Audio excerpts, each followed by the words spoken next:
마음을 다해 살아계시며 인자하시며 국률이 풍성하신 영광스러운 하나님께 예배합니다. 기쁨으로 여호와를 섬기며 노래하면서 그의 앞에 나아갈지어다. 아멘.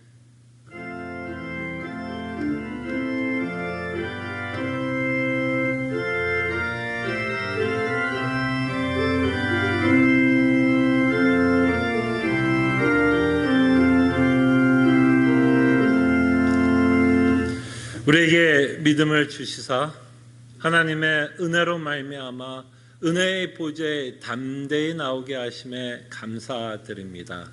다시 한번 주께서 베풀으신 은혜와 구원의 은혜를 기억하며 하나님의 영광을 바라보며 하나님께 예배하는 귀한 시간이 되게 하여 주시옵소서. 이 시간 우리와 함께 하심에 감사하고 모든 기도 예수 그리스도 이름으로 기도합나이다. 아멘. 함께 찬송가 21장 찬송합니다.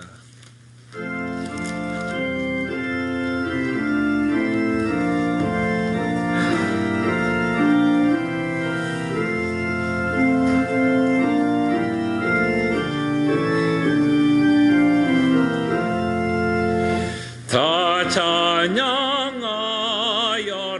전능 왕 창조의 주께 내오나 주 찬양 평강과 구원의 주님 성도들아 주 앞에 이제 나와 즐겁게 찬양하여라. 다 찬양하여라. 놀라운 만유의 주께 포근한 나에게 민을 품어주시는 주님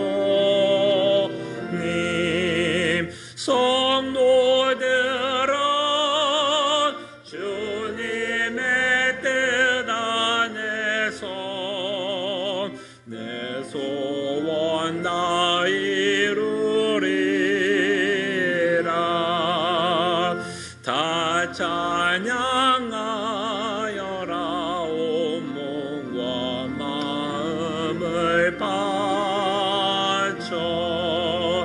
이 세상 만물이 주 앞에 다 나와 찬양. 성도들아 기쁘게 소리 높여 영원히 찬양하여라.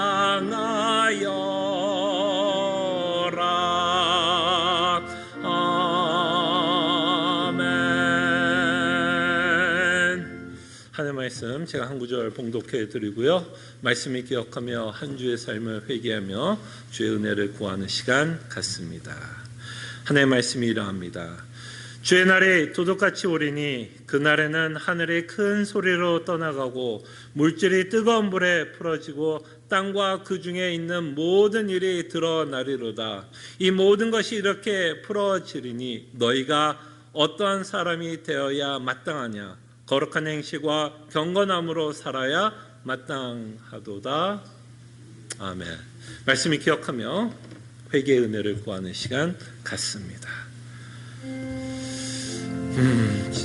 다시 한번 우리의 종말을 보게 하여 주시옵소서. 분명히 하나님은 우리에게 세상이 어떻게 끝날 것을 이미 말씀하고 있고 참으로 우리는 하나님의 나라를 바라보며 그의 나라에 들어갈 것을 우리에게 말씀하고 있습니다. 이 종말을 바라보며 살아가고 있기에 우리가 이 땅에 살아가면서 무엇을 더 귀중하게 여기고 무엇을 더 가치 있게 여기며 살아갈지를 저희들로 깨닫게 하여 주시옵소서.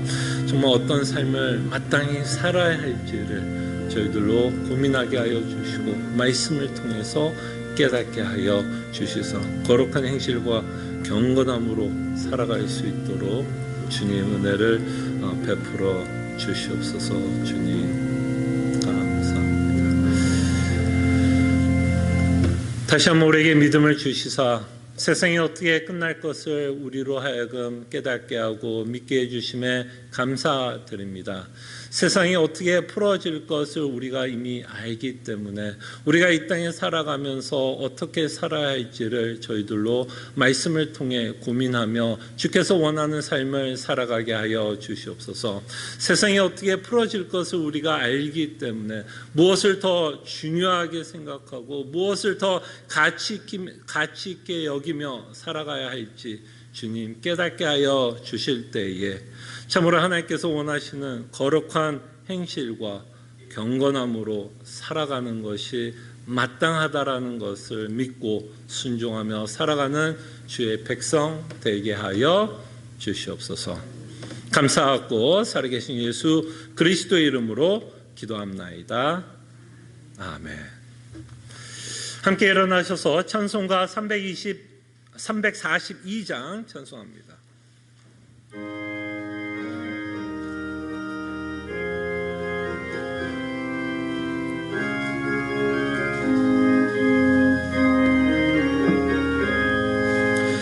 너 시험을 당해 채찍지 말고 너 용기를 다해 곧 물리치라.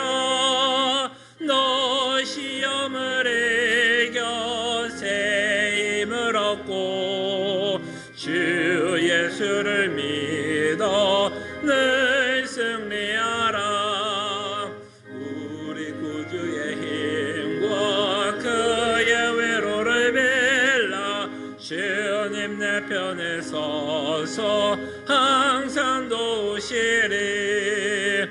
내 친구를 삼가 잘 선택하고 너행을 삼가 늘 조심하라.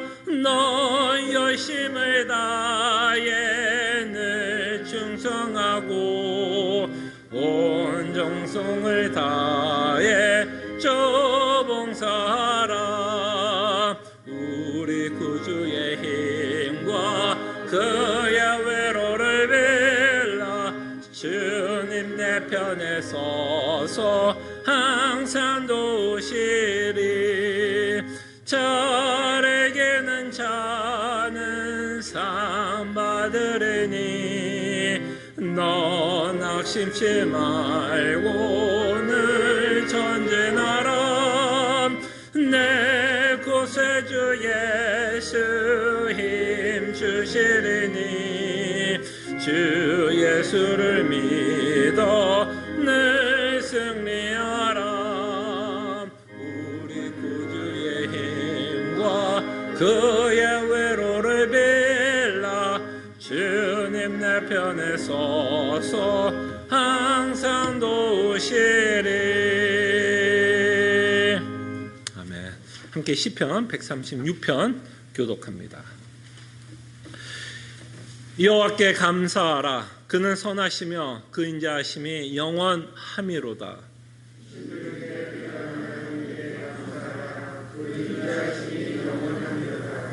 주들 중에 뛰어난 주께 감사하라. 그 인자하심이 영원함이로다.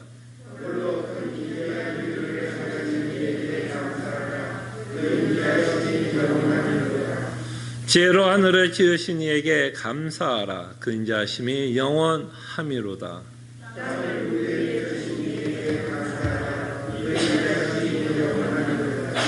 그 빛들을 지으신 이에게 감사하라. 그 인자하심이 영원함이로다.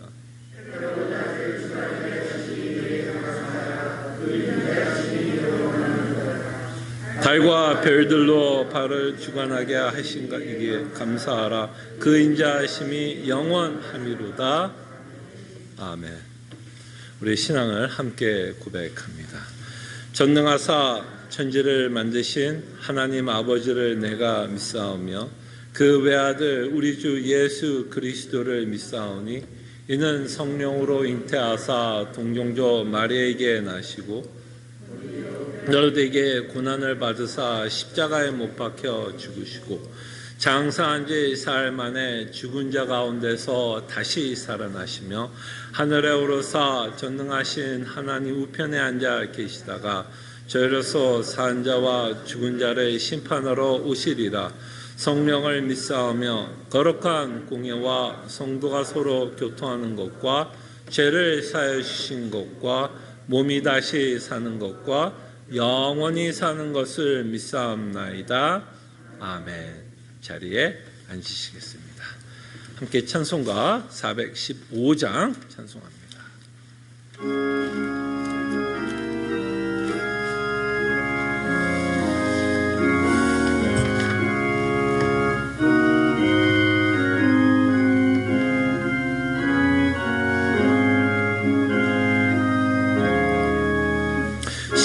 십자가 그늘 아래 나시기 원하네.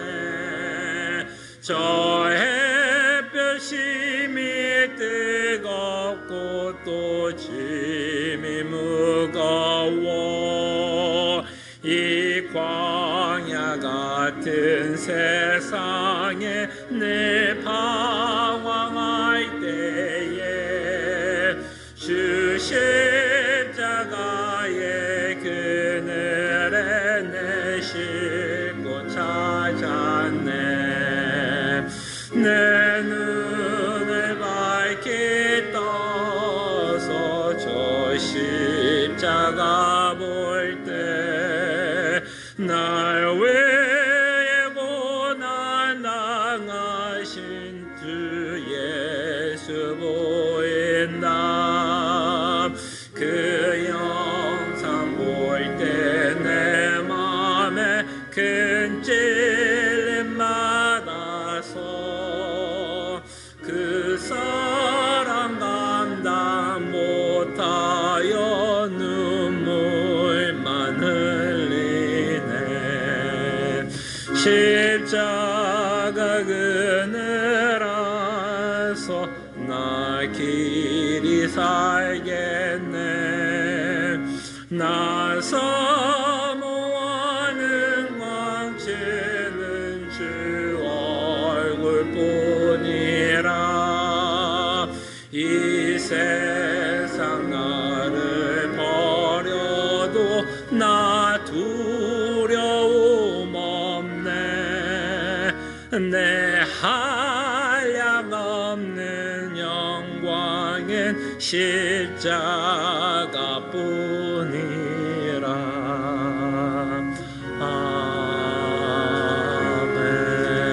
아멘.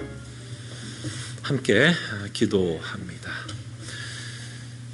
참으로 영광스러운 하나님을 믿게 하시며 성삼위 하나님께서 우리에게 베풀어 주신 구원으로 인해 구원의 길로 걷게 하시며 하나님의 영광을 바라보며 기쁨의 삶을 살아가는 은혜를 허락해 주신 것 감사드립니다. 저희들이 믿는 것과 같이 성부 하나님께서 우리의 구원을 계획해 주시고 또한 성자 하나님께서 그 구원을 이루시고 성취하시기 위해서 우리를 위해서 모진 십자가를 짊어지시고 고통과 고난의 길로 걸어가시고 또 우리를 대신하여 아버지로부터 심판을 받으시고 죽으시사 부활하심으로 말미암아 승천과 함께 성령 하나님을 우리에게 보내주시사 죽었던 우리의 영혼을 살려주시며 믿음을 주시사 살아계신 예수 그리스도를 믿는 믿음을 허락해 주신 것 감사드립니다. 참으로 이 모든 구원의 여정과 참으로 하나님께서 베풀어 주신 은혜를 기억할 때에 참으로 우리는 하나님을 찬양하기를 원하고 하나님께 영광을 돌리기를 원합니다.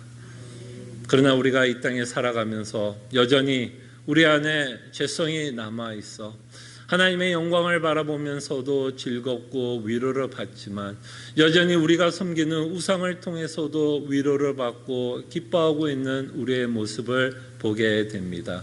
참으로 예수 그리스도께서 말씀하신 것처럼 우리가 두 주인을 섬길 수 없다라는 것을 끊임없이 기억하게 하여 주시고 사탄 마귀가 우리를 끊임없이 속이려고 할 때 속지 않고 오로지 우리에게 참된 위로와 기쁨이 되시는 분은 오직 하나님이라는 것을 잊지 않고 살아갈 수 있도록 주님 우리의 믿음을 붙잡아 주시옵소서.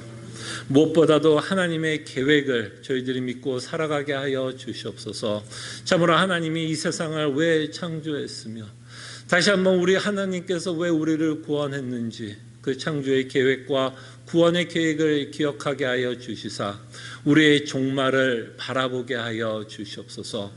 참으로 우리의 종말은 이 땅의 끝이 아니라 하나님의 나라에 들어가는 것이 하나님이 계획하고 있는 궁극적 구원의 완성이라는 것을 저희들로 기억하게 하여 주실 때에 우리의 종말이 주는 참된 기쁨과 소망을 갖고 이 땅에 살아가게 하여 주시옵소서. 종말을 살아가고 있기 때문에 우리는 더욱더 더 나은 본향이 있다라는 것을 잊지 않게 하여 주실 때에 더 좋은 본향 때문에 우리는 때로는 나그네 인생을 살아가게 하여 주시고 광야의 삶을 살아가게 하여 주시고 더 나은 본향 때문에 설사 우리가 귀중하게 여기는 것들을 잃어버린다고 해도 억울해하지 않도록 주님 우리의 믿음을 우리의 마음을 지켜 주시옵소서. 참으로 이 시간 시애틀 남포 제2장로교회를 위해서 기도합니다. 이곳에서는 오로지 예수 그리스도의 복음만이 선포되게 하여 주시고 하나님의 복음이 선포될 때에 성령 하나님께서 우리의 마음에 감화 감동을 주시사 말씀에 동의하게 하여 주시고 그 말씀에 동의된 것 때문에 우리 안에 세상에 줄 수 없는 참된 기쁨과 위로가 있게 하여 주시고 그로 말미암아 하나님을 신뢰하며 주께서 원하시는 삶을 순종하며 살아가는 귀한 교회가 되게 하여 주시옵소서. 더욱더 하나님의 말씀을 사모하는 교회가 되게 하여 주시옵소서. 우리가 이렇게 기도하는 동일한 기도 제목 위에 주일학교 위에도 주님께서 함께해 주시사 그곳에서 하나님께 예배할 때도 동일한 은혜를 허락해 주시고 하나님의 영광을 바라보며 즐겁게 기쁨으로 하나님께 예배하는 주일학교 또한 되게 하여 주시옵소서. 저희들이 섬기고 있는 또한 많은 또 교회들이 있습니다. 저희들이 기억하는 많은 또 교회가 있고 저희들이 기억하는 많은 목사님들이 있습니다. 주님께서 그 교회들 붙잡아 주시고 오로지 복음만이 선포되게 하여 주시고 복음으로만 위로받는 교회들 되게 하여 주시옵소서. 또한 우리가 선교하고 있는 카자흐스탄, 캄보디아 교회도 주님께서 기억해 주시고 비록 우리가 육체적으로는 그들과 함께 하지는 못하지만 언제나 그 교회들을 기억하게 하여 주시고 끊임없이 기도로 교통하며 교제할 수 있도록 주님 은혜를 베풀어 주시옵소서. 저희 성도들 가운데 또 힘든 삶을 살아가고 있는 성도들이 있습니까? 남몰래 눈물을 흘릴 수밖에 없는 상황 가운데 있습니까? 참으로 외롭게 이 땅에 살아가고 있는 성도들이 있습니까? 그럴 때 정말 하나님이 함께하고 있다는 것을 잊지 않도록 위로해 주시고 복음이 주는 참된 위로와 안식을 그들의 삶 가운데서 맛볼 수 있도록 주님 은혜를 베풀어 주시옵소서. 저희들이 새롭게 사도행전을 시작하고 있습니다.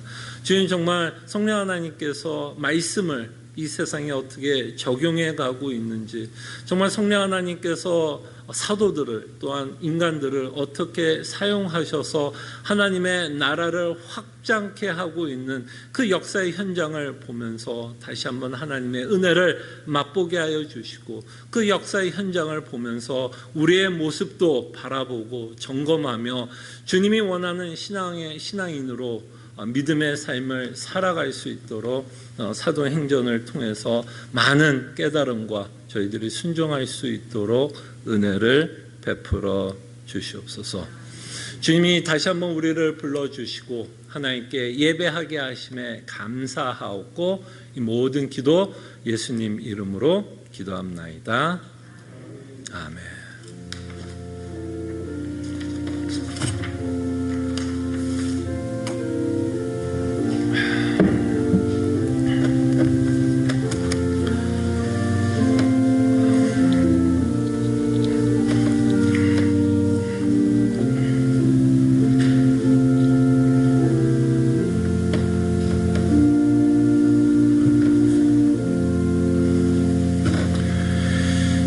하나님의 말씀 사도행전 2장 5절에서 14절 말씀입니다.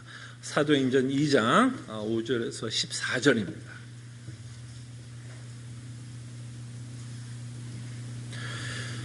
그때에 경건한 유대인들이 천하 각국으로부터 와서 예루살렘에 머물러 있더니 이 소리가 나매 큰 무리가 모여 각각 자기의 방언으로 제자들이 말하는 것을 듣고 소동하여 다 놀라 신기하게 여겨 이르되 보라, 이 말하는 사람들이 다 갈릴리 사람이 아니냐. 우리가 우리 각 사람이 난 곳 방언으로 듣게 되는 것이 어찌 됨이냐. 우리는 바데인과 메데인과 엘람인과 또 메소포타미아, 유대와 갑바도기아, 본도와 아시아, 부르기아와 밤빌리와 애국과 및 구레네에 가까운 리비아 여러 지방에 사는 사람들과 로마로부터 온 나그네 곧 유대인과 유대교에 들어온 사람들과 그레데인과 아라비아인들이라. 우리가 다 우리의 각 언어로 하나님의 큰 일을 말함을 듣는도다 하고 다 놀라며 당황하여 서로 이르되 이 어찌된 일이냐 하며 또 어떤 이들은 조롱하여 이르되 그들이 세술에 취하였다 하더라. 아멘. 네, 저희들이 지금 살펴보고 있는 내용은 가장 또 이 구원사 안에서 굉장히 중요했던 역사적인 순간을 살펴보고 있습니다. 오순절로 말미암아 하나님과 성자 예수님이, 성부와 성자 예수님이 약속한 성령 하나님이 강림하고 있는 사건을 저희들이 살펴봤습니다. 이 내용은 지난주에 저희들이 살펴봤는데요. 이렇게 성령 하나님이 강림하심으로써 이제 어떤 일들이 사도행전에서 벌어지고 있는지를 저희들이 이제 본격적으로 살펴보려고 합니다. 그래서 오늘 본문이 이렇게 시작합니다. 그때에는 지금 그 문맥상 1절과 4절에 나와 있던 그때입니다. 오순절을 맞이했고 성령 하나님이 강림하신 그때에 어떤 일이 벌어지고 있냐면, 혹시 4절을 보게 되면 이제 제자들, 이제 사도들에게 어떤 일이 벌어지냐면 4절, 그들이 다 성령의 충만함을 받고 성령이 말하게 하심을 따라 다른 언어들로 말하기를 시작하니라. 이제 다른 언어로 말하기 시작했다라고 말씀을 합니다. 성령 충만함으로 무슨 말씀하냐면 각 나라의 말로, 언어로 말씀을 전하기 시작하고 있는 그때가 바로 우리가 보고 있는 그때입니다. 그럴 때에 이제 이렇게 사도들이 또는 이 120 문도들이 성령 충만함을 받고 예수 그리스도의 복음을 전하고 있는 이때에 사람들의 반응을 지금 5절부터 사실 14절이 기록하고 있다는 것을 보게 됩니다. 자, 이럴 때 사도들이 전하고 있는 이 복음에 대해서 사람들은 굉장히 다양하게 반응하고 있다는 것을 저희들이 볼 때에 이 사람들의 반응을 저희들이 좀 살펴봤으면 합니다. 첫 번째 반응은 이런 반응이 있었습니다. 어찌됨이냐 라고 사람들이 이제 수근수근 되기 시작합니다. 어찌됨이냐. 그때 이 사도들이 전한 말씀에 대해서 어찌됨이냐라고 사람들이 반응하는 것은 이 사도행전이 갖고 있는 독특한 현상들을 보면서 어찌됨이냐라고 반응하고 있는 것을 보게 됩니다. 지금 오늘 여러분들이 본문을 보면 가장 독특한 현상이 뭐였죠? 뭐가 가장 좀 독특해요? 이 말씀을 전하고 있는 자들은 유대인들입니다.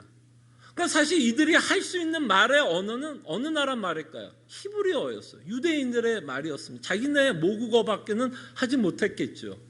근데 오늘 본문에 보면 이들이 뭐를 하고 있는가를 보냐면 각 나라, 지금 예루살렘에 각 나라 사람들이 모여 있다라는 것을 수많은 그 지역들의 이름, 도시들의 이름, 나라들의 이름을 기록하고 있죠. 그 기록된 내용을 통해서 지금 예루살렘에 각 나라의 사람들이 지금 웅집해 있다라고 성경을 기록하고 있고, 이 제자들, 사도들은 뭐를 해요? 하나님의 말씀을 전하는데 각 나라의 말로 전하고 있다라는 것을 보게 됩니다. 그래서 이들이 뭐 하는 거예요? 굉장히 놀랍니다. 여러분들도 놀라지 않겠습니까? 제가 갑자기, 여러분 제가 뭐 영어 조금은 합니다. 조금이에요. 컨버세이션 조금이에요. 한국말 그래도 영어보다는 한국말이 조금 더 편해요. 근데 제가 여러분 앞에서 갑자기 다음 주에 왔는데 제가 여러분들에게 일본말, 막 중국말로 설교한다고 합시다. 그럼 여러분, 당연히 여러분 속에 어떤 마음이 들까요? 야, 목사님 일주일 새에 중국말을 배운 거야? 뭐 일본말을 배운 거야? 그게 가능할까요? 가능하지 않을까요? 가능하지 않아요.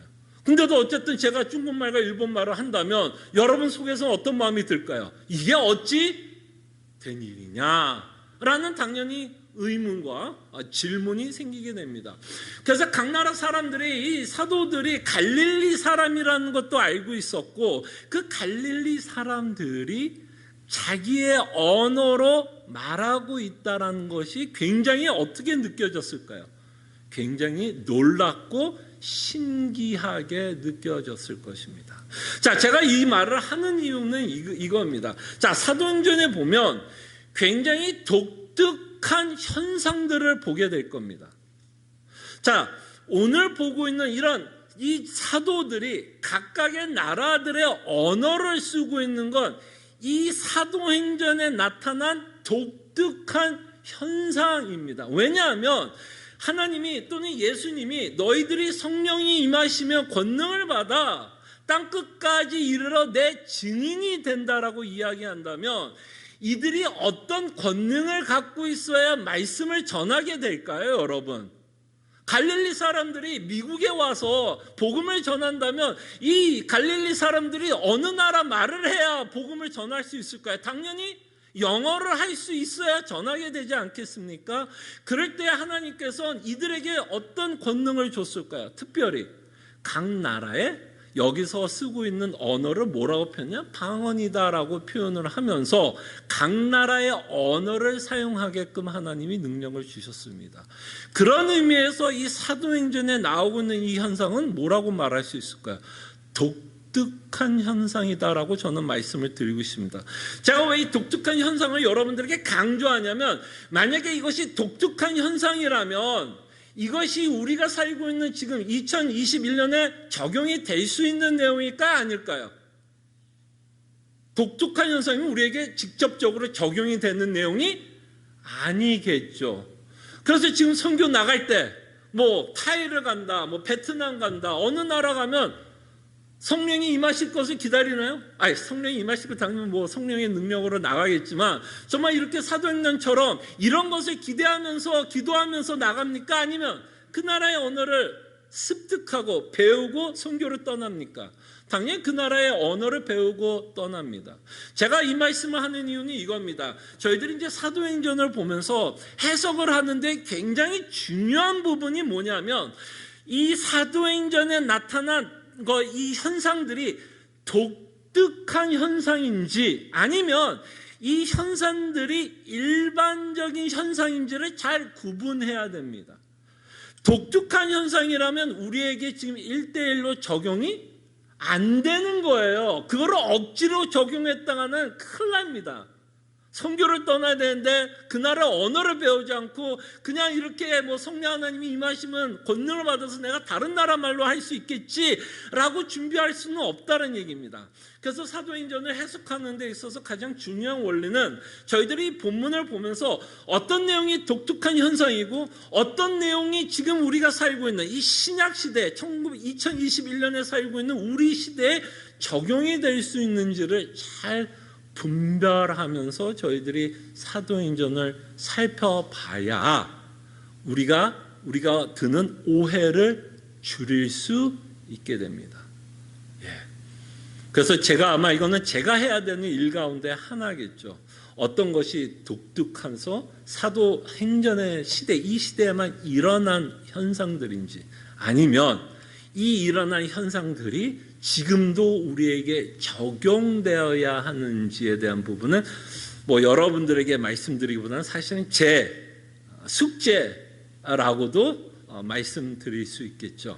그런 부분에서 여러분들에게 좀 부탁을 드리고 싶은 건 저를 위해서 기도해 주시면 감사하겠습니다.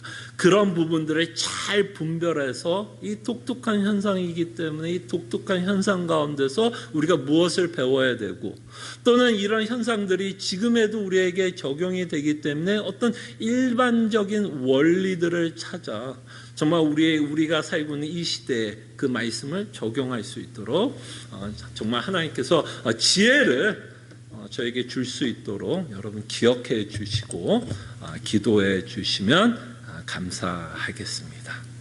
자, 이렇게 이제 각 나라의 언어로 이제 말씀을 전하고 있었는데요.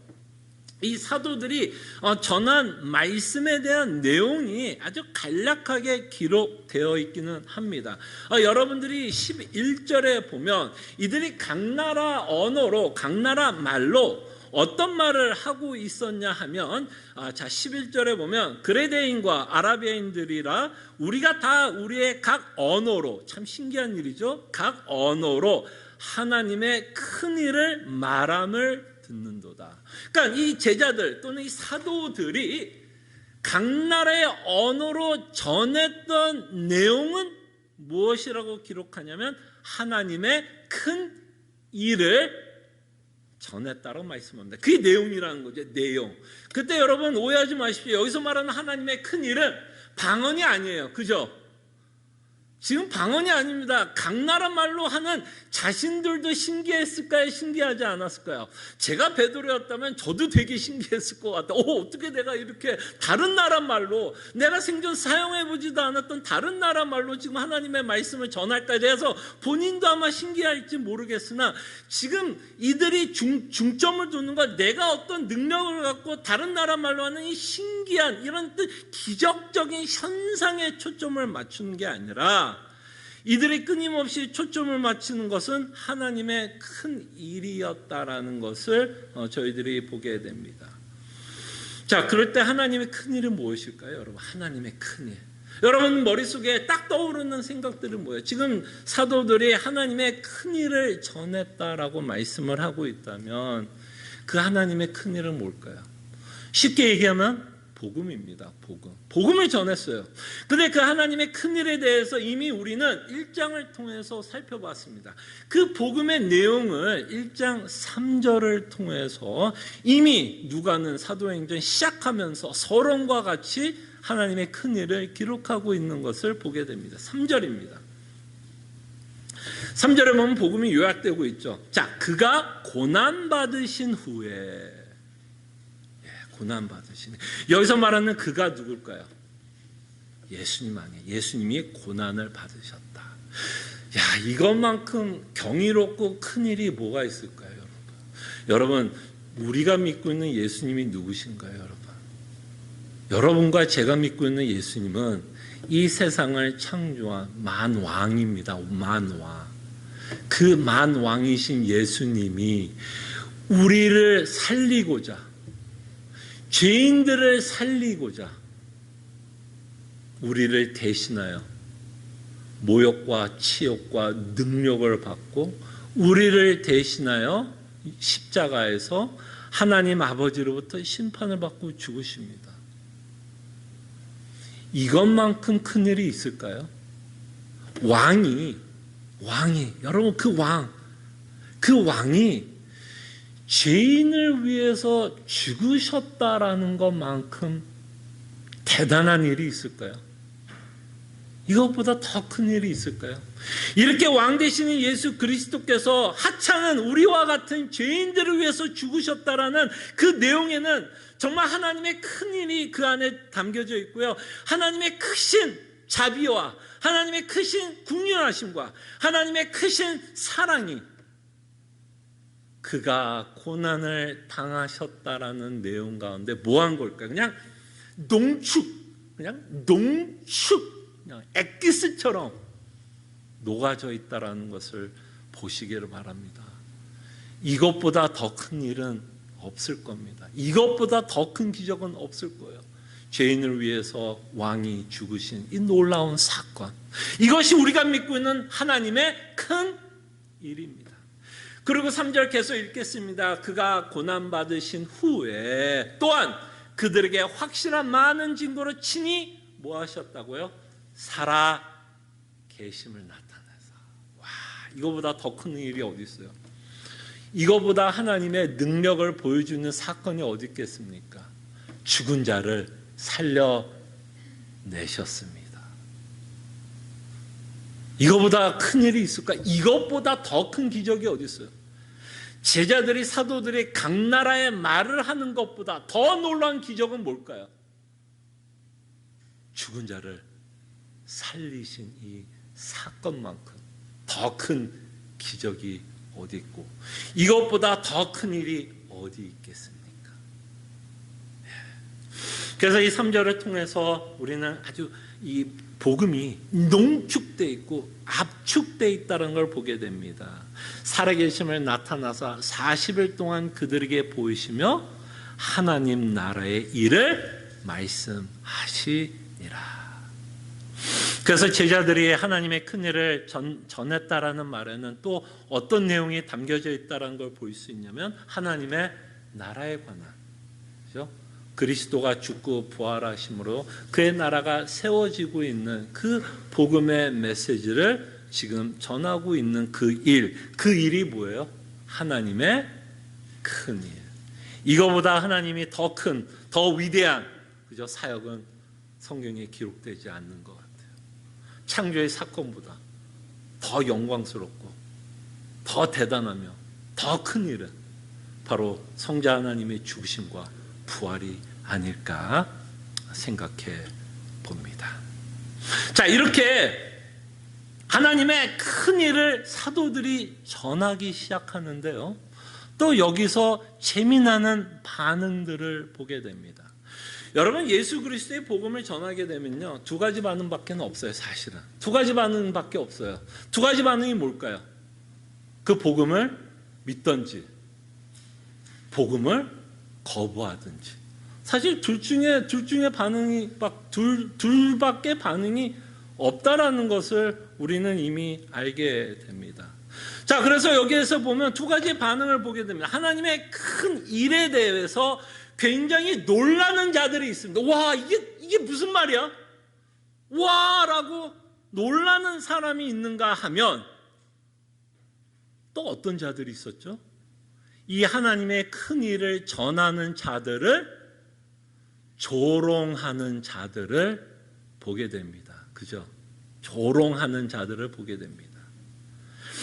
그래서 이제 우리가 본격적으로 아마 이제 다음 주부터 저희들이 이제 보게 될 텐데요. 이제 사도 베드로가 이렇게 반응하는 사람들 때문에 이제 뭘 하기 시작하면 이제 설교를 시작하게 됩니다. 이제 본격적으로 그 설교 내용은 저희들이 다음 주에 보기로 하고, 왜 이런 반응들이 벌어질까에 대해서 저희들이 좀 생각을 해봤으면 합니다.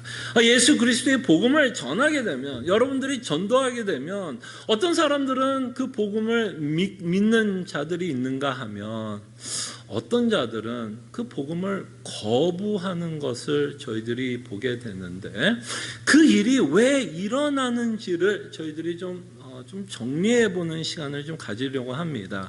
그러면서 제가 좀 정리를 하면서 여러분들에게 좀 무엇을 좀 정리하려고 하냐면, 이 믿음이라고 하는 이 단어를 좀 정리해드리고 싶습니다. 믿는다. 여러분들이 예수님을 믿는다. 그때 제가 이제 여러분들에게 설명하고 있는 믿음의 요소에 관해서는 이미 여러분들이 지금 잘 믿고 있는 분들을 계실 겁니다. 자, 이런 내용이에요. 제가 이제 지금부터 말씀하는 내용이 이런 거예요. 자, 여러분들이 음식을 먹으면 위가 어떻게 작동하는지를 몰라도 위가 알아서 소화를 해야 하네요. 건강하다면 여러분들은 위가 어떻게 작동하는지 몰라도 자연스럽게 위는 자기가 해야 되는 일을 하게 돼요. 근데 때로는 위가 어떻게 작동하는지를 좀 알면 음식을 먹는데 좀 도움이 될까요? 안 될까요? 내가 어떤 음식을 먹어야 되고 어떤 음식을 좀 피해야 되고 음식을 먹을 때 꼭꼭 씹어 먹어야 될지 꼭꼭 씹어 먹지 않아도 되는지 이 소화가 어떤 식으로 이루어지는 그 메커닉을 조금 알면 여러분들이 식생활 하는데 도움이 될까요? 도움이 되지 않을까요? 도움이 됩니다. 식생활을 하는데 도움이 될 거예요. 그런 의미입니다. 여러분 제가 설명드리는 걸 여러분들이 모른다고 해서 여러분들이 믿음이 없다는 얘기가 아닙니다. 여러분들이 지금 믿음의 삶을 살고 있다면 사실은 여러분도 알게 모르게 이 일을 하고 있는 거예요. 그러나 이 믿음이 갖고 있는 어떤 요소들을 저희들이 조금 정리하면 믿음이라는 것들이 이런 부분이 있고 이런 부분이 있기 때문에 내가 어떤 부분에는 조금 더 노력할 수 있는 부분도 있고 조금 더 기도해야 되는 부분도 있겠구나라는 생각을 저희들이 갖게 될 것입니다. 자, 그럴 때 이제 여러분들과 좀 생각하고 싶은 구절은 히브리서 4장 2절이에요. 자, 저희들이 좀 계속 고민하고 싶은 건 복음이 전해졌는데 왜 어떤 사람들은 그 복음에 반응을 하고 어떤 사람들은 복음에 반응하지 못하고 있는지에 대해서 히브리서 기자는 4장 2절을 통해서 이렇게 말씀합니다. 자, 그들과 같이 우리도 복음 전함을 받은 자이나 복음을 전했고 들었다는 얘기죠. 자, 복음 전함 받은 자이나 들은 바 그 말씀이 그들에게 유익하지 못한 것은 분명히 사도들이 복음을 전했어요, 안 전했어요? 분명히 큰일을 전했습니다. 근데 어떤 자들은 그 복음을 듣고 놀라워 경외를 하는 자들이 있는가 보면 어떤 자들은 뭐예요? 조롱하고 있는 반응을 보게 되는데 그거에 대해서 히브리서는 이렇게 얘기해요. 그들에게 유익하지 못하는 것은 조롱하는 자들은 어떤 일이 벌어지냐면 자기 믿음과 결부시키지 아니함이라. 그러니까 다시 말씀드리면 이 조롱하는 자들은 결국 뭐가 없기 때문에 이것을 이해를 못하고 깨닫지 못하냐면 믿음이 없기 때문이다라고 성경은 말씀합니다. 자, 그래서 우리는 이 믿음이 뭔지를 우리가 조금 파악할 필요가 있어요. 자, 이 믿음이 뭔지를 우리가 조금 생각해 보면 이런 내용을 갖고 있습니다. 믿음의 요소는 어떤 것이 있냐면 우리가 무엇을 믿는다라고 하면 여러분들이 무엇을 믿는다라고 하면 그 믿고 있는 내용이 있게 됩니다. 그죠? 믿고 있는 내용이 있게 돼요.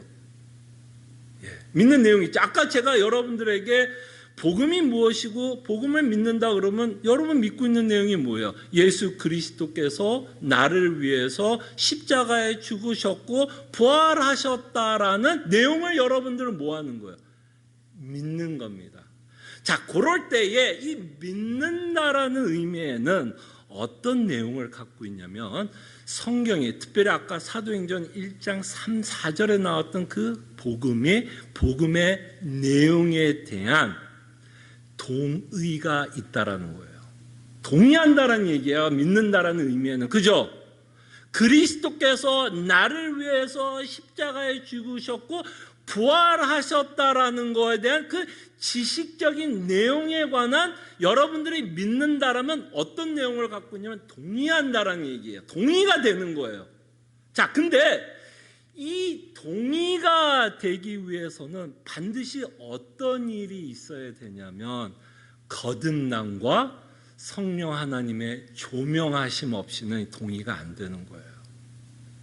무슨 말인지 알겠죠?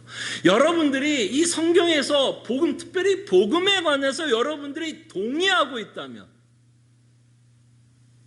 여러분 안에 그 전에 성령 하나님이 무엇을 해줬냐면 거듭나게 하고 믿음을 주시사 그 이 제자들이 전했던 이 말씀에 대한 뭐가 있는 거야? 동의가 있는 거야. 자, 그 동의라는 단어를 여러분과 제가 잘 쓰는, 제가 가끔 가다가 설교할 때 여러분들이 어떻게 반응해요? 제가 가끔 가다가 여러분들이 반응을 듣게 되면 여러분 뭐라 그래요? 제가 어떤 말을 했을 때 여러분들이 동의한다라는 의미에서 쓰는 언어가 뭐죠? 단어가 아멘.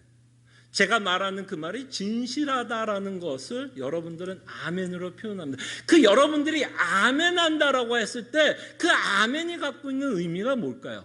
제가 전하고 있는 그 말씀이 하나님의 말씀이라는 것을 나는 뭐한다? 동의한다라는 거예요. 동의한다. 그래서 여러분들과 저는 이 믿는다라고 하면 이들이 또 제자들이 전했던 사도들이 전했던 그 하나님의 말씀, 하나님의 큰일에 대한 동의가 있는 거고요. 그러면 조롱하는 자들은 어떤 자일까요? 이 사도들이 전한 하나님의 큰일에 대한 이 의가 생기는 거죠. 거부가 되는 거죠. 무슨 얘기인지 알겠죠? 거부가 되니까 당연히 그들이 하는 말이 거부가 되니까 당연히 리액션이 어떻게 나올 거야? 저 사람 술에 취했네? 또는 야 이상한 소리 하네? 그러면서 뭐라 그럴까요? 당연히 그 사도들을 뭐 할 수밖에 없을까요? 조롱할 수밖에 없는 거죠. 동의가 안 되기 때문에. 그렇기 때문에 여러분 공관복음서에 보면 사실은 여러분 곰곰이 생각해 보세요. 공관복음서에서 예수님이 복음을 전했나요? 전하지 않았나요? 전했어요. 예수님만큼 신실하게 복음을 전한 사람이 어디 있겠습니까? 신실하게 하나님의 복음을, 하나님의 나라를 복음을 전했어요. 근데 그 바리새인들, 특히 바리새인들은 예수님이 전한 복음을 들었을까요? 안 들었을까요? 엄밀히 말하면 들었어요. 듣고 그들은 뭐 한 걸까요? 동의를 한 걸까요? 거부한 걸까요? 거부한 거예요. 거부한 거예요. 예수님이 하나님이라고 했을 때 바리새인들은 그 진리의 내용에 대해서 뭐 했어요? 거부했어요? 거부하지 않았어요? 거부했어요. 들었어요. 분명히 들었어요. 들었으니까 예수님을 뭐라고 비판해요?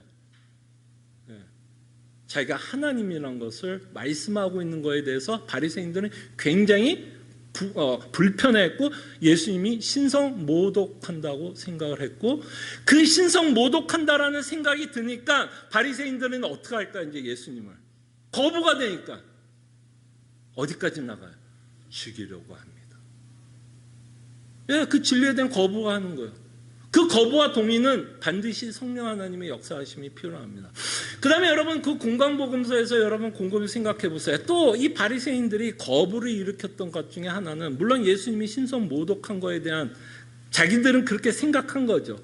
그런 것 때문에 예수님이 말씀하시고자 하는 것에 대한 거부감이 있었지만 또 하나의 가장 큰 거부감은 뭐였을 것 같아요? 이 바리새인들이 예수님이 전했던 복음을 이해하고 받아들이는데 가장 큰 거부감은 이들이 의롭지 않았다라는 것을 예수님이 끊임없이 들춰냈어요. 뭐라 그랬죠? 요한복음 같은 경우 보면 바리새인들은 독사의 자식. 제가 여러분 설교하다가 여러분들을 보면서 이 독사의 자식들아 이러면 기분 좋을 사람이 있어요? 아우 목사님 감사합니다. 저를 독사의 자식이라고 누가 이 말을 좋아해요? 그러니까 바리새인들은 뭐예요? 그 말에 거부감이 일어나는 거죠. 죄인이라고 하니까 뭐하는 거부감이 일어나는.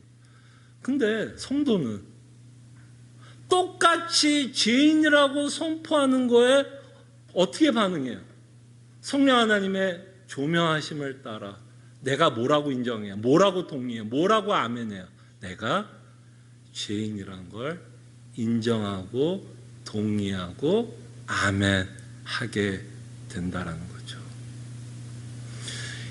이 죄에 대한 아멘이 여러분 곰곰이 생각해 보세요. 이 죄에 대한 아멘이 우리로 하여금 예수 그리스도의 십자가와 그 복음의 가치를 높여줍니다. 아까도 말씀을 드렸지만 이 예수님이 십자가에 죽으셨을 때 하나님이 큰 일을 하셨다라는 것을 우리가 동의하기 위해서는 내가 얼마나 하찮은 자이고 내가 얼마나 하나님 앞에서 큰 죄를 지었다라는 동의가 있기 때문에 그죠? 그 지적인 아멘이 있기 때문에 무슨 생각을 하는 와, 나 같은 죄인을 위해서 정말 만왕이신 예수님이 십자가에 죽으셨다라는 무슨 생각을 해요? 그 생각을 하게 됨으로 그 지적인 동의는 또 어떤 현상을 벌어지게 하는 줄 아세요? 이게 또 믿음의 요소 중에 하나입니다. 여러분들 안에 거룩한 감정을 일으키게 합니다. 근데 여러분 믿음은 이렇게 지적으로 동의로 끝나지 않아요. 예수님이 십자가에 죽었다 부활했다 이게 끝이 아닙니다. 이 복음은 우리로 하여금 이 안에 참된 기쁨과 소망과 위로와 감사의 감정을 일으키게 됩니다. 그죠? 그 기쁨의 감정 때문에 여러분들은 이 자리에 나와서 뭘 하는 걸까요? 하나님께 뭐 하고 싶은 마음이 드는 거예요. 예배하고 싶고 찬송도 듣고 싶고 하나님의 말씀도 듣고 싶습니다. 근데 사도들이 전했던 그 복음이 거부가 되니까 당연히 감정이 어떨까요? 그 사람에 대한 거부가, 그분들이 전하는 말씀에 거부가 생기니까 당연히 뭐 하나님에 대한 관심이 이들이 있을까요? 없을까요? 당연히 없게 되고 그들이 하고 있는 행동에 대해서 이해가 될까요? 안 될까요? 당연히 이해가 되지 않고 있다는 것을 보게 됩니다. 그래서 제가 이 말을 하는 거예요, 여러분. 제가 왜 이 말을 하냐면 이 감정의 이야기를 제가 여러분들에게 왜 하냐면 여러분들이 정말 복음을 믿고 있다면 이게 여러분들이 믿고 있다면 이거는 지적 동의로 끝날 수가 없습니다. 이 지적 동의는 반드시 여러분들 안에 뭐가 일어나게 하냐면 기쁨이 있게 돼요. 기쁨이 있게 됩니다. 이 기쁨 없이는 이게 기쁨이 없다면 이게 여러분들과 제가 복음을 믿고 있는지를 언제나 확인하셔야 돼요. 예. 만약에 우리가 믿고 있는 복음이 우리에게 기쁨과 위로를 주지 못한다면 이거는 복된 소식이 아니에요. 그냥 지식일 뿐입니다. 그냥 예수님이 십자가에 죽으셨고 부활했다는 지식 내용밖에 없어요. 그것이 복되다라고 이야기하는 이유는 그 메시지가 나로 하여금 어떤 마음을 주니까 기쁨도 주고 위로도 주고 소망도 주고 그런 기쁨을 나에게 주니까 그 지식의 내용이 우리는 뭐라고 부르는 거예요? 그 지식의 내용을 복음, 복된 소식이다라고 우리는 부르는 겁니다. 그래서 성경에 보면 주 안에 있는 자들에게 끊임없이 사도 바울은 주 안에서 뭐 하라 그래요? 슬퍼하라, 기뻐하라라고 말씀합니다. 기뻐하라는 이유는 우리가 믿고 있는 그 복음의 메시지 때문에 우리 안에서 일어나는 감정이라는 거죠. 그렇기 때문에 저는 여러분들에게 지식을 전하고 싶지 않아요. 지식이 아니라 정말 복음 때문에 여러분들에게 참된 위로와 기쁨이 있기를 소원하는 겁니다. 근데 이 지식은요, 이 복음은 얼마나 능력이 큰 줄 아세요? 어느 정도로 능력이 큰 줄 아세요? 이 복음 때문에 어떤 사람들은 죽을 정도로 엄청난 능력이 있고요. 이 복음의 능력은요, 자신이 갖고 있는 모든 재산이 몰수가 되어도 끊임없이 하나님을 찬양하고 영광을 돌리고요. 감옥에 갇혀 있어도 감옥 밖에 있는 자들에게 주 안에서 항상 기뻐하라. 그 말을 하게끔 하는 것이 복음이 갖고 있는 어마어마한 능력입니다. 제가 바라는 건 이 기쁨을 정말 여러분들이 매일매일, 저도 포함해서 매일매일 맛보기를 원하고, 이 맛보기 위해서는 뭐가 근거가 되는 거예요? 내 감정이 근거가 아니라 사실은 내가 이렇게 기쁠 수 있는 이유가 근거가 돼야 돼요. 그렇기 때문에 저는 여러분들을 위해서 할 수만 있다면 복음의 메시지를 가르쳐 드리고 그 복음이 왜 우리에게 기쁨과, 그죠? 기쁨과 소망과 위로가 되는지를 설명해 드리고 싶은 겁니다. 그럴 때 여러분, 제가 여러분들을 위해서 해줄 수 있는 일이 별로 없어요. 솔직히 말하면 제가 여러분들을 위해서 해줄 수 있는 일이 별로 없어요. 여러분들이 갖고 있는 어려움, 문제, 고난, 제가 여러분 해결을 못 해드려요. 사실 저도 제 문제를 해결 못 하거든요. 저도 제 문제를 해결 못 한다면 뭐 제가 여러분들의 문제까지 해결해 드리겠어요. 저도 기도를 하지만 제가 기도하는 내용이 정말 하나님께서 응답하실지는 저도 믿음이 없어서 이 말을 하는지 모르지만 장담은 못합니다. 그렇지만 우리 아버지이기 때문에 믿는 마음으로 기도를 합니다. 제가 여러분들을 위해서 해줄 수 있는 것이 있다면 복음을 전하는 거라고 생각을 합니다. 그리고 복음을 전하고 나서도 제가 해줄 수 있는 일이 없어요, 또. 왜냐하면 복음을 전하고 나서도 사실은 제가 여러분들을 설득하는 게 아니에요. 아까 말씀드렸죠. 우리를 동의케 하시는 분은 제가 아닙니다. 제가 여러분들을 동의케 하고 여러분들이 복음이 주는 기쁨을 맛볼 수 있게끔 해줄 수 있는 능력을 좀 제가 해드리죠. 근데 그게 제 능력은 아니에요. 그걸 동의케 하시는 분이 바로 성령 하나님의 조명하심과 성령 하나님의 끊임없는 역사를 통해서 여러분들을 깨닫게 해드리는 겁니다.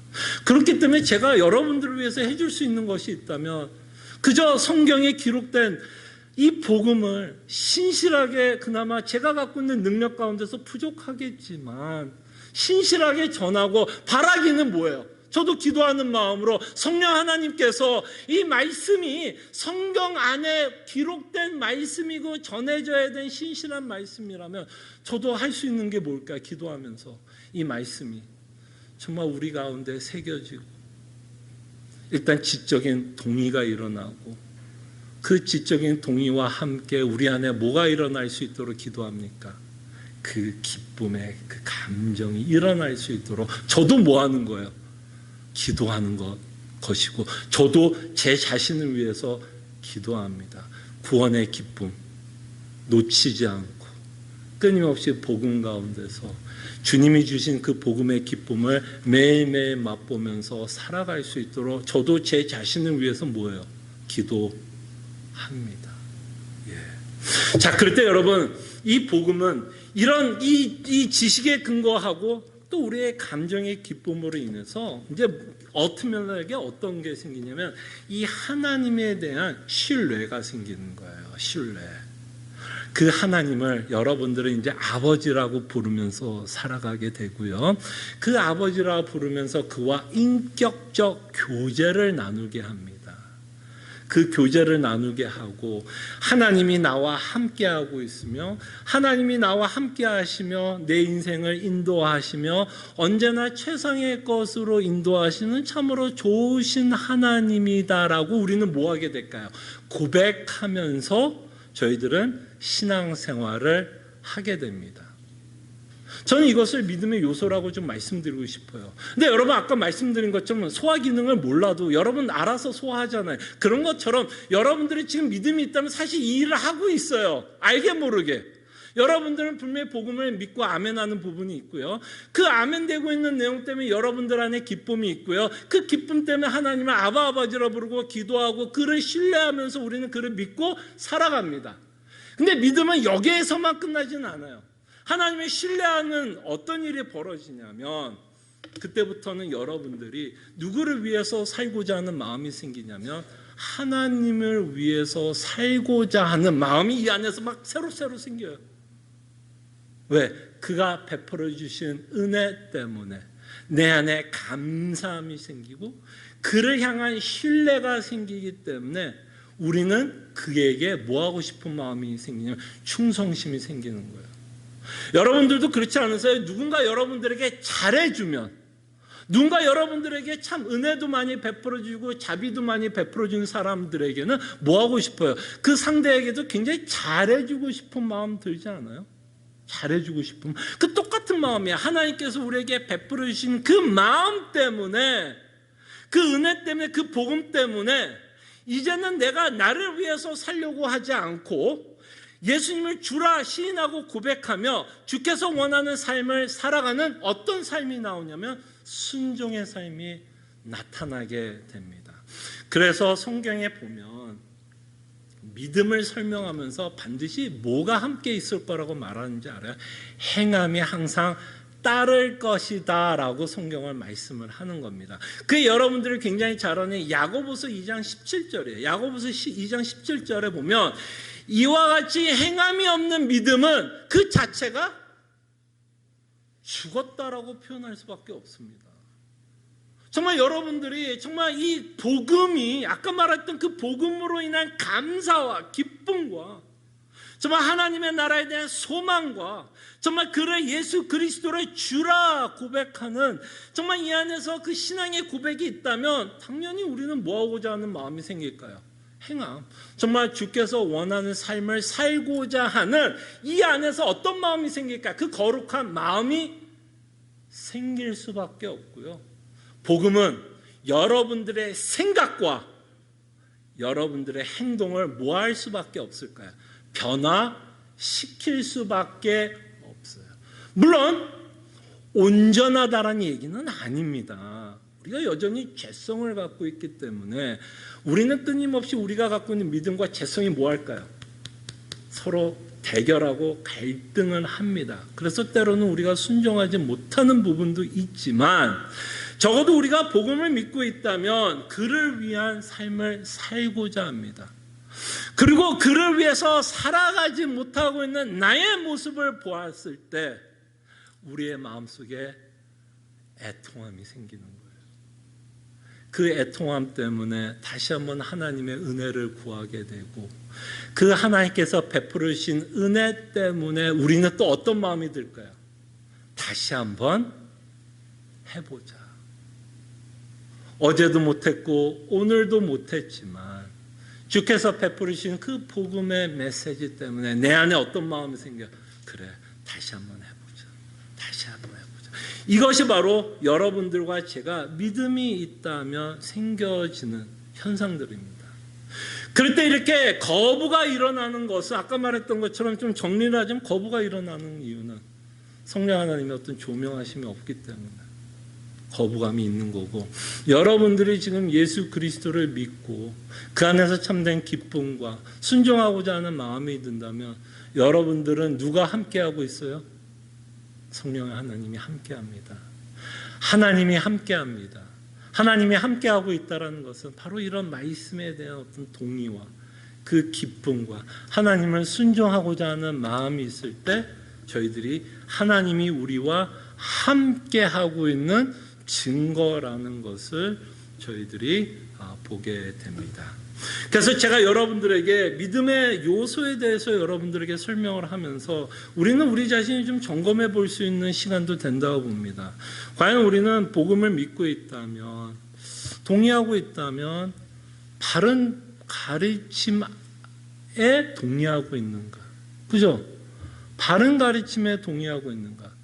예수 그리스도의 복음에 동의하고 있는가? 아니면 왜곡된 복음에 동의하고 있는가? 아니면 기복신앙적인 복음에 동의하고 있는가? 정말 우리가 동의하고 있다면 어떤 지식에 동의하고 있는지를 우리는 좀 분별할 필요가 있습니다. 근데 그렇게 분별할 수 있는 유일한 방법은 말씀으로밖에는 분별이 안 돼요. 그래서 우리는 끊임없이 저희 교회는 정말 우리가 무엇을 믿고 동의하는데, 그렇죠? 뭔가를 믿고 동의하는데 중요한 건 뭐예요? 바른 말씀에 동의하고 있는지는 끊임없이 우리 자신이 점검하셔야 돼요.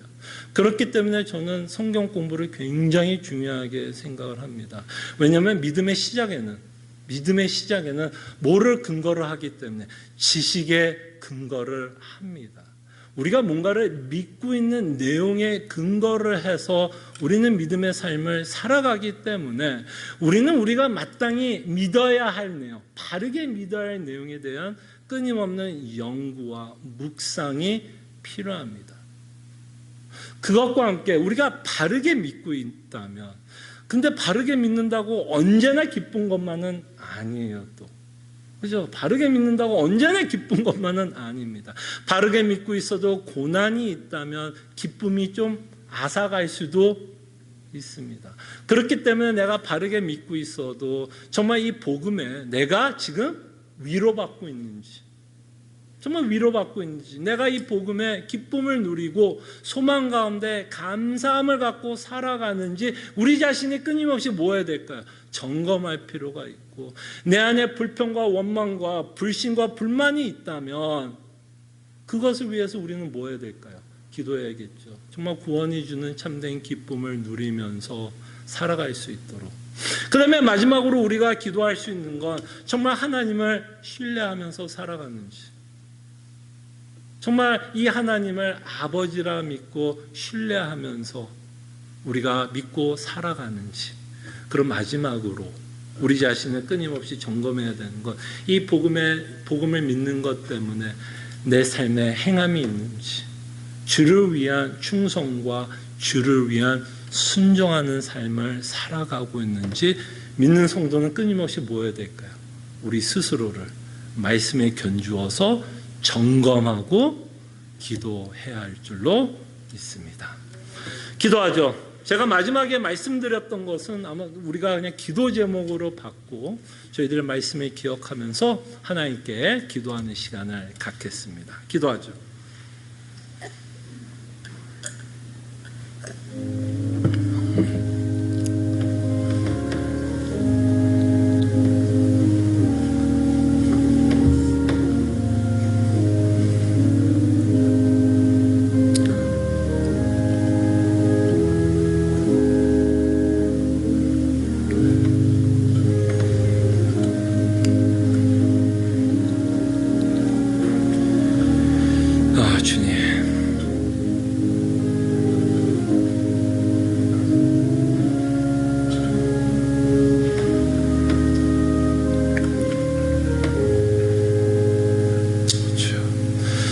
참으로 고마우신 하나님, 정말 성령 하나님께서 우리를 거듭나게 하여 주시고 또 성령의 조명하심을 따라 예수 그리스도의 복음을 믿고 살아가게 하심에 감사드립니다.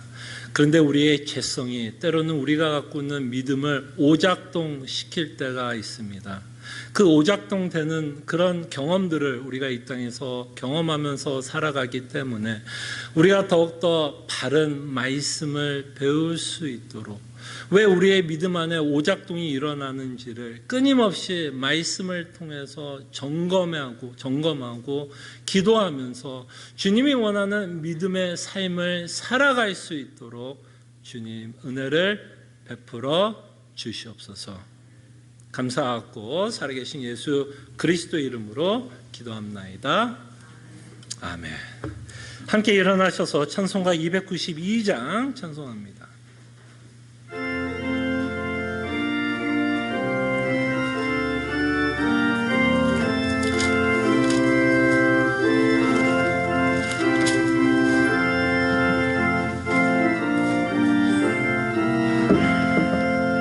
주 없이 살 수 없는 죄인의 구주여, 그 귀한 몸의 피로 날 구속하소서. 구주의 사랑으로 흘리신 보혈이 내 소망 나의 위로 내 영광 됩니다. 주 없이 살 수 없네 나 혼자 목소리 힘없고 부족하며 지혜도 없도다. 내 주는 나의 생명 또 나의 힘이라. 주님을 의지하여 지혜를 얻으리. 주 없이 살 수 없네 내 주는 아신다. 내 영의 깊은 간구 마음의 소원을 주밖에 나의 마음 네 알아주리요. 내 마음을 위로하사 평온케 하시네. 주 없이 살 수 없네 세월이 흐르고 이 깊은 고독 속에 내 생명 끝나도 사나운 풍랑일 때 날 지켜주시니 내 곁에 계신 주님 늘 힘이 됩니다.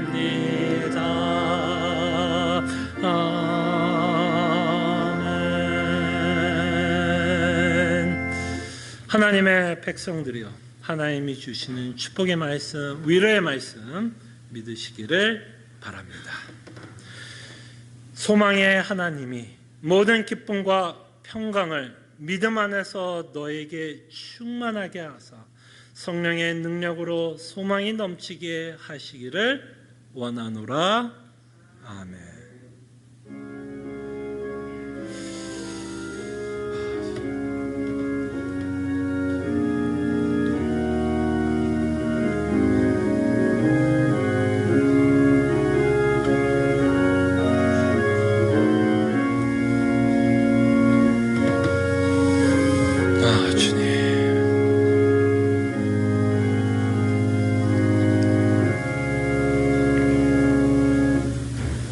우리 또 옆에 또 앞에 뒤에 계신 성도들과 인사했으면 합니다. 또 이렇게 여러분들의 얼굴을 마주 보면서 또 이렇게 예배하게 되어서 너무너무 감사하게 생각합니다. 자, 여러분들에게 몇 가지 교회 소식을 알려드립니다. 자, 지난주로 저희가 웨스트민스터 고백서를 마쳤습니다. 저희가 한 3년 했나요? 아마 처음부터 들으셨던 분들 아마 한 3년 동안 저희들이 이제 살펴봤는데요. 지난주 수요 성경 공부를 좀 마쳤고요. 이번 주 수요 성경 공부는 저희 교회 내규에 규정되어 있는 것처럼 저희 교회가 보편적으로 믿고 있는 올바른 가르침 가운데 하나인 하이델베르그 요리 문답을 가지고 저희들이 또다시 교리 공부를 시작하려고 합니다. 그때 여러분 혹시 제가 핸드아웃을 만들어서 드렸는데 혹시 갖고 계실 거라고 생각이 드는데요. 이 질문 하나도 너무 좋지 않습니까? 질문 1이 사나 죽으나 당신의 단 하나의 위로는 무엇입니까? 그래서 정말 우리가 이 공부를 통해서 정말 우리가 예수님을 믿는다라고 하면 그 안에 어떤 위로가 있는지를 저희들이 이 하이델베르그 요리 문답을 통해서 여러분들과 함께 공부하면서 아까 말했던 그 믿음의 요소 가운데 그 지식이 우리에게 주는 기쁨과 만족을 함께 맛보는 시간을 가졌으면 합니다. 그리고 저희가 그 고백서가 끝날 때쯤에 저희 교회에서 이제 새롭게 좀 했던 것 중에 하나가 유튜브 라이브도 함께 띄웁니다. 유튜브 라이브가 갖고 있는 여러 가지 장점 중에 하나는 혹시 줌 라이브에 들어오시기에 좀 불편하신 분들에게 좀 몇 가지 단계가 있어서 들어오지 못하시는 분들은 사실 유튜브 라이브만 누르면 수요일날 라이브로 똑같이 성경 공부를 들을 수가 있고요. 또 유튜브 라이브가 갖고 있는 가장 큰 장점은 뭐냐면 이게 자연스럽게 녹화가 되어서 증거로 남습니다. 그래서 제가 여러분들에게 좀 간곡하게 권면을 드리는 것은 수요일날 7시 반이 어떤 분들에게는 좀 부담이 될 수도 있는 시간이라고 저는 생각이 듭니다. 일을 할 수도 있고 뭐 여러 가지 이유 때문에 그 시간에 못 들어오시는 분들도 있을 거예요. 근데 유튜브로 남겨져 있습니다. 바라기는 같이 우리가 성경 공부를 하기를 바라지만 여러분들이 따로라도 이 유튜브 라이브를 꼭 들어주셨으면 해요. 아까 말씀드린 것처럼 올바른 지식에 우리가 올바른 감정과 올바른 순종을 해야 되는 것이 굉장히 중요하다고 저는 생각이 들기 때문에 정말 우리가 이 공부하는 이 내용이 정말 우리에게 참된 위로가 될 수 있도록 정말 여러분들과 함께 이 성경 공부를 하기를 원하니까요. 꼭 육체적으로 그 시간에 함께 하지 못한다면 반드시 유튜브라도 꼭 시간을 내어서 들어주시면 감사하겠습니다. 자, 또 하나는 새벽 기도에 계속 새벽 기도에 있으면 여러분들에게 알려드립니다. 또 아침에 또 말씀을 가지고 함께 기도합니다. 정말 신앙생활을 하다 보면 느끼는 건 정말 기도 제목만 많이 쌓이는 것 같아요. 얼마나 부족하고 연약하며 내 힘으로 참 신앙생활을 하지 못한다라는 것을 참 많이 느끼게 됩니다. 그래서 우리는 정말 하나님 앞에 기도할 수밖에 없다라는 것을 많이 느끼는데요. 여러분들이 혼자 기도할 수 있습니다. 괜찮아요. 혼자 하신 분들은 혼자 하셔도 되는데 혹시 또 같이 하면 또 도전도 되더라고요. 또 함께 모여있는, 물론 지금 줌이라 얼굴은 보지는 못하지만 그래도 누군가 이렇게 함께 좀 기도하고 있다는 모습이 있으면 조금 더 우리에게 좀 도전도 되고 조금 더 기도하고 싶은 마음도 좀 생기는 것 같아요. 그래서 여러분들이 혼자 기도하기 좀 힘드신 분들이 있다면 정말 토요일 날 아침에 말씀과 함께 또 우리가 함께 기도하는 시간 갖고 또 은혜를 맛보는 시간을 가졌으면 합니다. 자, 오늘 오후 2시 줌 운영회가 있음을 여러분들에게 알려드리고요. 계속해서 말씀드린 것처럼 말씀 집회가 준비되어 있습니다. 코로나 시대의 성경적 교회로는 다시 교회로라는 제목을 가지고 저희들이 말씀 집회를 준비합니다. 4시부터 6시까지고요. 3명의 강사가 준비되어 있고요. 30분씩 저희가 뭐 강의라고 말할 수도 있고 설교라고도 말할 수 있고 세미나가 30분씩 준비가 되어 있고요. 그 중에 하나를 제가 맡게 되었습니다. 교회 혼자인가 아니면 함께하는가. 그래서 좀 저희들이 다시 한번 이 코로나 시대에 살아가면서 이 공동체가 갖고 있는 의미에 대해서 저는 좀 말씀을 전해보려고 합니다. 그래서 함께 또 이 시간을 통해서 어떤 한 30분은 무슨 답을 다 찾겠습니까 우리가? 그러나 이 30분의 강의들을 통해서 좀 건전한 고민, 건전한 대화할 수 있는 시간이 되었으면 하고 그 강의가 다 끝나면 마지막 30분은 Q&A 시간이 있습니다. 혹시 여러분들이 강의를 듣고 질문이 있으면 이제 거기 문자로 올릴 수 있는 아마 그 기능이 있게 됩니다. 그래서 여러분들 혹시 들어보시고 또 여러분들의 고민과 또 여러분들이 좀 질문하고 싶은 내용이 있다면 또 함께 또 올려서 정말 하나님이 원하는 교회, 또 예수 그리스도께서 원하는 교회, 이 코로나 시대 다시 한번 저희들이 고민할 수 있는 시간이 아닐까 생각해 봅니다. 자, 오늘 여러분들이 나가실 때 조그만 또 선물이 준비되어 있습니다. 또 출출할까봐 당이 떨어질까봐 떡이 좀 준비되어 있습니다. 그러니까 여러분 가실 때 떡 준비되어 있으니까 떡 가져가시고요. 되도록이면 나가서 떡을 받아가실 때는 좀 소셜 디스턴스만 좀 지켜주셔서 떡을 받아가시면 될 것 같습니다. 감사합니다.